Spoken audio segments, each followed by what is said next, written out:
ထွက်လိမဘုရောအဲ့ဒါကိုတပည့်တော်ကတတိယရတယ်ဝင်တဲ့လေထွက်တဲ့လေယူတဲ့အခါတိုင်းအာထုတ်ပါတင်ပါဒီတော့အာနာပါနဗုဒ္ဓနုပ္ပတိဘာဝနာကမ္မထံလို့ဒီလိုဆိုရတော့တင်ပါ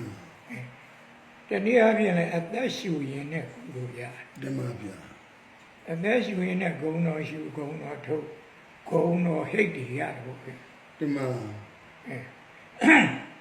တနည်းအားဖြင့်လည်းဘုရားရှင်ရဲ့ဂုဏ်တော်အရဟံဘုရောနှလုံးသွင်းတော့ဒီခန္ဓာဟာဆရာတော်များသိတဲ့အတိုင်းပထဝီဒေသအဘောဝါရောဓာတ်ကြီးလေးပါရုပ်တရားအခွင့်ကြီးပဲဗျမှန်ပါဗျာထွက်သက်ဝင်သက်ဆိုတာတော့ထွက်လေဝင်လေကိုပြောကြတာပဲတင်ပါဗျာအဲတော့ဝင်လေဘောရံထွက်လေကိုဘုဒ္ဓဒီလိုမှတ်လိုက်တော့အရဟံဘုဒ္ဓအတိရရှိဟံကျော်ပုံငါတော်ခွန်နေရီကောက်လိုက်တော့တင်ပါအရဟံဘုဒ္ဓတင်ပါပြီးတော့နာနဲ့ကောက်လိုက်တော့အတိရရှိဟံကျော်ပုံငါတော်ခွန်တော့အရဟံဘုဒ္ဓအဲ့ဒါကဏ္ဍနေပေါင်းလိုက်တော့20နဲ့ခွန်ရဩတင်ပါဗျာ20ခွန်ရတော့အတ္တဝနိဗ္ဗာန်ယောအနိမိဂတိအတ္တရပုဏ္ဏပုယပုရှအတ္တလိတ္တနက္ခ29လုံးနဲ့အညီဩတင်ပါဗျာဒါတော့လောကီပညာတွေကြတော့အဲ့ဒါလူတာပေါ့လူတာပေါ့ဗျာတင်ပါဗျာအဲ့ဒါကြတော့ထက်မြက်တွေဖြစ်လာတာပေါ့ဩတင်ပါဗျာဒီတော့အာရုံချင်းနဲ့သမထလည်းအောင်ဝိပဿနာလည်းရှုပြည့်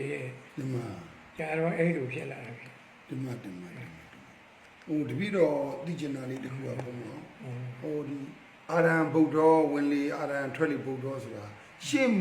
နီးလေးတွေကျန်တဲ့ရှင်းဆရာတွေရှိသေးလားဘုံကိုယ်တိုင်ပဲအတွေ့ကိုယ်တိုင်ပဲနီးသစ်ထွင်ဒါနဲ့ပဲကိုယ့်ကိုဆင်ញင်ရင်းနဲ့လွတ်မြောက်တာလားအဲ့ဒါလေးပြောပါဦးဗျာဒီလိုပဲအထုတ်ရဖြစ်သို့တော့ရှိကတော့ဆရာတော်ကြီးတွေ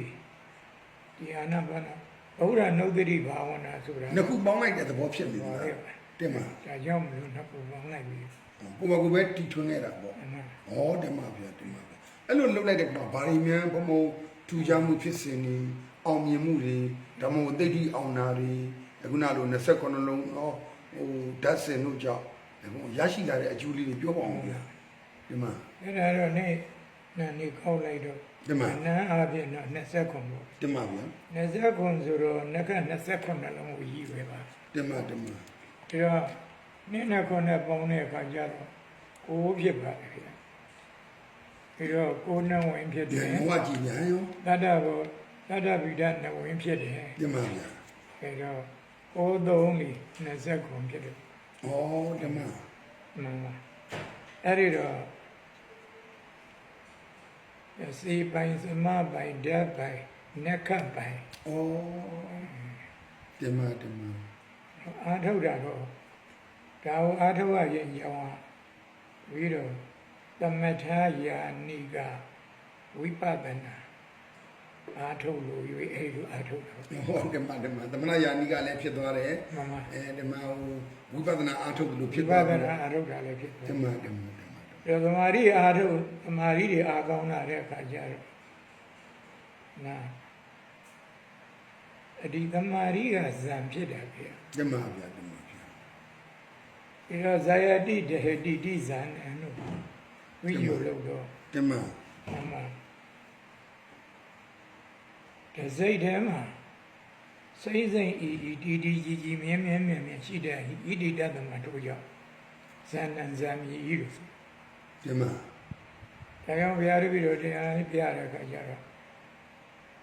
အားလုံးလည်းနာကြားနိုင်အောင်တစိတ်ထဲမှာတည်နေတာသမထဇံခေါ်တယ်ယုံနာရှုကပွားနေတာဝိပဿနာဇံခေါ်တယ်ဟောဒီမှာသ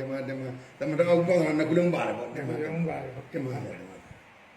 အဲ့တော့ဒေသနာမှာလည်းရှိပါတယ်ဒီမှာသမထဇံဝိပဿနာဇံတို့ကိုပွားများနေသောသူ